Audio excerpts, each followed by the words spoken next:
Kevin here with another one, the maestro of maroon medicine, back to talk to you today about this Trump ultimatum. Yes, I made a video yesterday about Eminem and his stupid diss track, and I can't believe I'm saying the word diss track, but Eminem made this video bashing Trump, and it was an allegory for what's wrong with the left today. And, you know, Eminem, this rich, spoiled, privileged, wannabe thug, violent, white male, grouped a bunch of people, not according to the content of their character, but by the color of their skin. And then he stands in front of them acting like he's a white knight for all these black men in the background and championing people like Obama as some sort of great civil rights leader. Meanwhile, bashing Trump, even though Obama had a much worse record when it comes to the black community and left the black community worse off in many regards, especially when you look at black unemployment, worse off than they really were since segregation days. And that says a lot about the Democrats as a whole, because anywhere you look where Democrats have had power in inner cities for a long time, the black communities are all worse off. But I want to talk about the ultimatum because this is starting to spread. At the end of the video, Eminem gives his fans an ultimatum. Either you're with me or you're with Trump. And if you're with Trump, he says, F you, and he throws up his middle finger. Well, you know, this is something that's troubling. The thing itself has spread now. You see Seth Myers with his night show where he's out there telling the people the same thing, you know. And I've already divested myself from Hollywood. I think everybody should.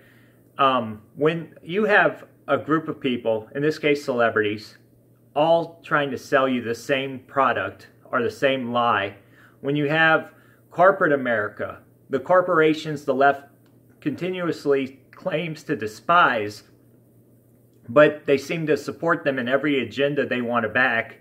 When you have companies like Google, YouTube, censoring any opposition and demonetizing people who speak out against this, when you have them trying to control what you see, when you have academia being subverted and creating bubbles for one school of thought and keeping other schools of thought out on the outliers or even completely censoring them, that should tell you that your ideology is weak, that your ideology is wrong, that that agenda is against the populace, which it is. This is why the elites all support these left-wing agendas, especially the cultural Marxism stuff.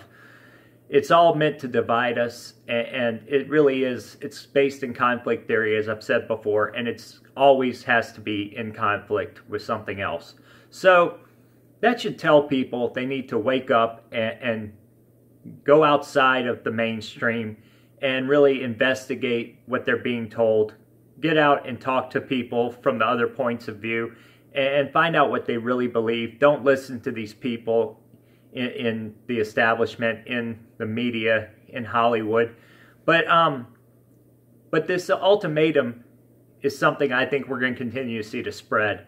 And I don't understand any business like the NFL or Hollywood studios, how they can go out and destroy half their customer base. That makes no sense. And that's, you know, capitalism 101. Now, I know they're not capitalists. In a lot of regards, none of these companies are capitalists anymore. They're run by socialists.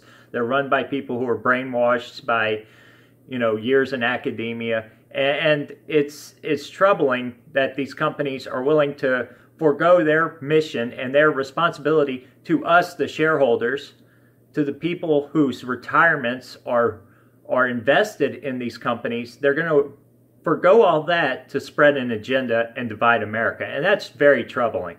Now, this ultimatum will continue to spread. And I think that it's people drawing this line in the sand. And we've seen the November 4th thing with Antifa. And I did a video on that, and you guys should go watch it. But when you look at some of the stuff we've seen in the news lately, like George Soros investing in these short sale options, these put options, where it allows somebody to bet against companies. And he did this with Harvey Weinstein's company. He's done it with a lot of others. It shows that maybe they're planning something very serious for November 4th. Maybe they're drawing these lines in the sand to further divide us before that day and really destabilize America, or at least many of our cities, where they can come in and cause chaos and really ruffle people's feathers. And we've seen the left, how frenzied they are. So no telling what could happen with this. But it's very dangerous when you have a group of people in the establishment, in the mainstream media, in academia, and they're ostracizing everybody else who opposes their thought. This is something we've seen before every time leading up to all our major world wars. We saw this with the Bolshevik Revolution. We saw this in Cambodia before the killing fields happened. We saw this in China before they killed 60 million people. So it's something that has happened time and time again when these leftists, when these totalitarian collectivists get power. They go out, they divide the people, and then they can justify any atrocities. And that's what happens. I mean, the greatest minority is the individual. So if you're for minority rights, you should be for individual liberty first and foremost.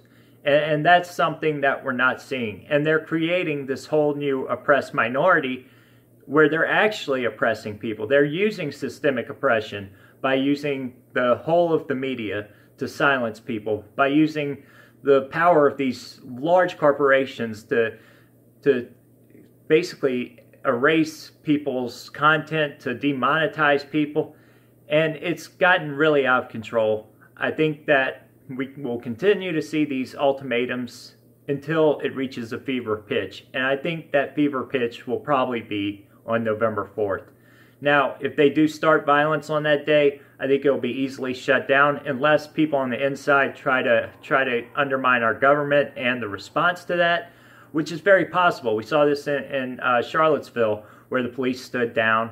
We saw this in Baltimore, where the mayor herself said, oh, well, we got to give these people a chance to riot and vent their frustrations.